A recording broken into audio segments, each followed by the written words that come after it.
Ex-White House interns urge Biden to support immediate ceasefire in Gaza.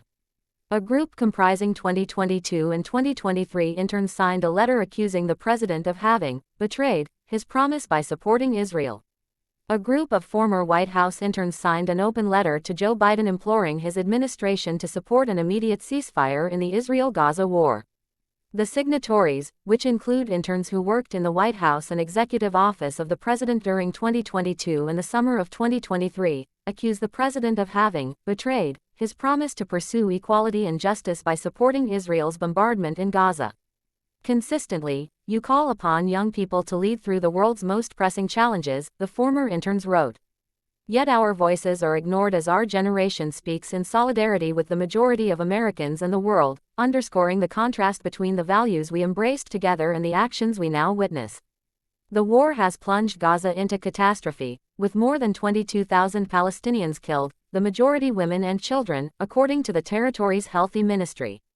The United Nations recently warned that half of Gaza's 2.2 million residents were at risk of starvation.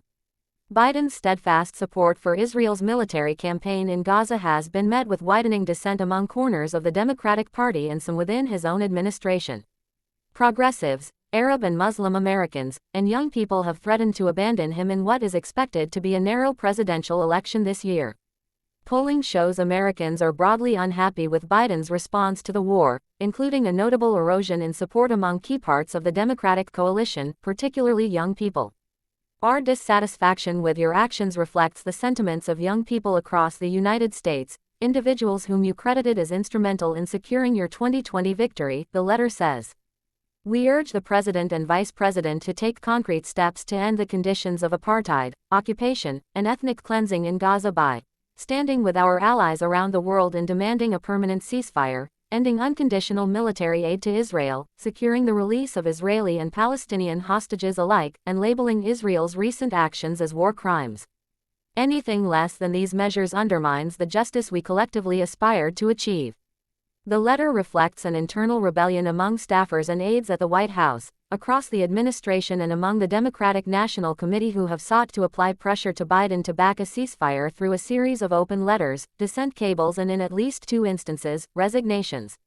In December, a group of White House interns sent a letter to Biden demanding a permanent ceasefire.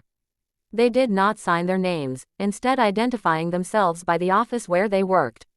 Last week, Tariq Habish, a top advisor at the Education Department and its only Palestinian-American political appointee, resigned in protest of the administration's handling of the war.